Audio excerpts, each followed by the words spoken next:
Hello everyone, how are you all doing? Welcome back to the channel. Most people find starting and keeping a conversation going a drag, but being the social animals that we are, having conversational skills are an integral part of our lives. But the thing is, there's always a possibility of a conversation not going your way and making you look stupid or worse, boring in the end. Worry not, as here we're going to take a look at how to never run out of things to say in a conversation. So without any further ado, let's get straight into the video. Number 6. Remain calm. Talking to people is not a performance. First things first, remain calm. A lot of us feel anxious when we're meeting people whom we have never met before, and under such circumstances, running out of things to say while trying to hold a conversation with them is likely if you don't know what to do. You might want to just remain silent like a statue, or even scurry away, but we'll advise you not to do any of those things, as by staying under such uncomfortable situations longer than you usually would, can send a message to your brain that everything is going to be alright. As time passes, you'll certainly get more and more relaxed, and that will precisely be when your brain starts cooperating with your tongue. You want to know something funny? Just like you, the other people are probably as nervous or even more nervous than you are, so coming across as chill will more than likely help them as well. Now, it's time for a quick little trick that you can do to put your mind at ease, which you can use just before or even in the middle of a conversation. What you're going to do is simply use the thumb of one of your hands and press the palm of the other hand with it. Try it, it's more calming than you might think. Number 5. The spotlight effect. The spotlight effect is the feeling that the spotlight is on you and that everyone's constantly watching you. Allow me to tell you something that you probably never got told until now. You are not the center of the universe. How about I let you guys in on a story of my own? Back in the day, it used to be difficult for me to speak to people in general, and well, even more difficult when it came to speaking on stage.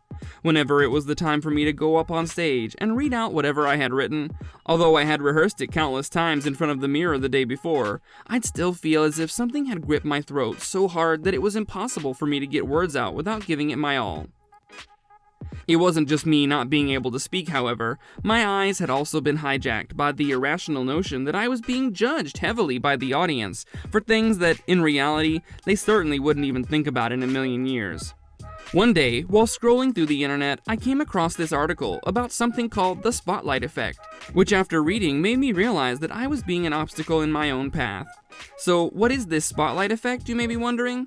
Well, according to a paper published by Tom Gilovich and his colleagues in the Journal of Personality and Social Psychology, college students overestimated how many people actually noticed the Barry Manilow shirt that they were wearing. The individuals who were wearing the specific shirt thought that more than half of the people they came across noticed it, but in actuality, it was just around 25%. When you have this different understanding, it's going to stop judgment from having that level of hold on you. What this means is that most people overestimate their importance. That may sound nihilistic to some extent, but hey, look at the bright side. This also means that not everyone you walk by is instantly taken aback by the task of judging you, so it would be wise if you just relaxed a notch. Number 4. The quick scan method. Judgment and the fear of judgment has nothing to do with anyone else, and getting past the fear of judgment has nothing to do with anyone else. If you're part of the new generation, then chances are that you find activities like tuning in on the news boring, but believe it or not, finding out what's going on in the world around you by watching the news can potentially help you make it through conversations that you have yet to indulge in.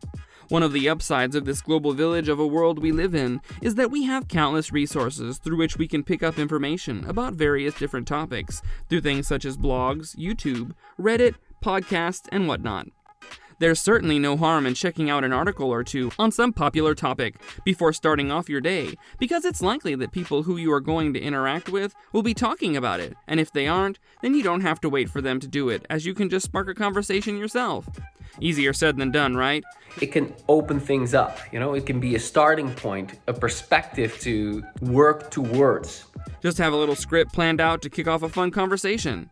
Even something as simple as, so hey, I saw this story on Yahoo that was on about, will do. So to put it simply, the next time you head out, be sure to have a look into a couple of articles about current affairs, or tune into a well-reputed and fun-to-watch podcast, as it might save you from social dread. Number 3. Take small silence breaks. Oh, it is refreshing. You could bet money that it is refreshing. Don't get us wrong, you don't need to keep on talking on and on to keep up the momentum of a conversation. There will inevitably be moments where you come across short periods of silence, and that's alright. Talking in silence with the person or people you're having a conversation with is actually a good thing, as it can help you bond with them in ways you didn't know. Besides, think of it as a break during which you can recollect your thoughts before jumping into the flow of conversation again. So, learn to become one with silence. Think of it as recharging your social battery. Number 2, the Iceberg Effect. You tell very, very little, but you as the author know everything that's happening underneath. In your life, you've probably met a bunch of people who seemed like they had knowledge about everything in the world. It was almost as if they were omniscient. It surely made you wonder how they were able to add to any topic that came up in the conversation. Well, if we were to pull the curtain aside, then we would find out that they're not actually omniscient, but have good knowledge of things which interest them. The concept of the iceberg effect refers to what a real iceberg is like. As you all probably know, it has 2 parts. One being its small tip, which sticks out of the ocean, and the other being the giant mass of ice beneath it, which is hidden by the ocean. Everything you put in has a purpose. Everything you leave out has a purpose. You should know both. How this relates to never running out of things to say in a conversation is that the person who seems to have no problem at all with giving a well-rounded opinion on everything that is being discussed is like the tip of an iceberg. What's underneath this tip is someone who reads knowledgeable books, watches interesting podcasts, and keeps up with what's happening on the planet they live on. Sure, it's good to be interested in a specific thing, but if you ask us, it's even better if one is interested in a bunch of things. This is how you can become what you view as an interesting person, who is viewed by people in a social setup as the heart of the conversation. Number 1, realize that keeping up the conversation doesn't entirely depend on you.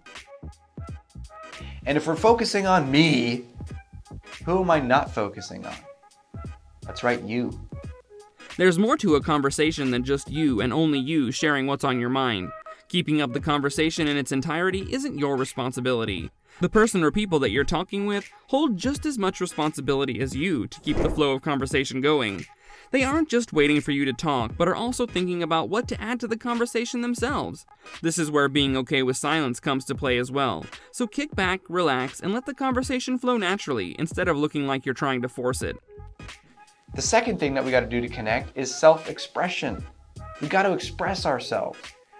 This brings us to the end of our video. I hope you enjoyed it. Hit like if you did, and don't forget to subscribe to our channel so that you don't miss any of our videos in the future. Also, watch the 2 videos that are on your screen because I'm sure you'll love them. With that, I'll see you in the next video.